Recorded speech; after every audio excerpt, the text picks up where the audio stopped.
ফকিরহাটের এই মিষ্টি পান 10-এ 9 দিতে আপনি বাধ্য। মাঝে একদিন গেছিলাম ফকিরহাট চা খেতে। চা খেতে খেতে পাশ থেকে একজন বলল এখানের পানও নাকি অনেক ফেমাস। তাই আমিও একটু খেয়ে দেখলাম কেমন লাগে। বড় বড় বিশাল সাইজের 2টা পান দুইজনার জন্য বানাচ্ছিল। মনে মনে ভাবতেছিলাম এত বড় পান কিভাবে গালের মধ্যে ঢুকাবো। বিভিন্ন ধরনের উপকরণ দিয়ে পানটা খুব মজা করে বানাচ্ছিল। আমি আবার তেমন একটা পান টান খাই না, কিন্তু এখানের পানটা অনেক ফেমাস, এর জন্য একটু ট্রাই করলাম। আমার পান খেলেই গাল ছেল। তবে ফকিরহাটের পান যে এত মজা তা আগে বুঝি নাই। এই পান খেয়ে আমার গালও ছেলেনি। এই চাচা এত সুন্দর করে পানটা বানিয়ে দিছে, বিশ্বাস করেন গালের মধ্যে যেই দিছে চাবাচ্ছিলাম, নিমিষের মধ্যে পানটা শেষ হয়ে গেছে।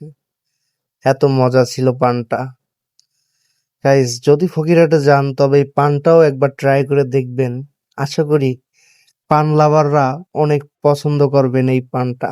ফকিরহাটের এই পান কে কে আগে পরে ট্রাই করেছেন প্লিজ, যদি কেউ ট্রাই করে থাকেন কমেন্ট করে যাবেন। 10-এ আপনারা কত দিবেন? আমি তো 10-এ 9 দিয়েছি, এখন আপনাদের পালা। ভিডিওটা ভালো লাগলে প্লিজ সবাই একটু শেয়ার করে দিয়েন আর ফলো করে সাথে থাকুন। ধন্যবাদ।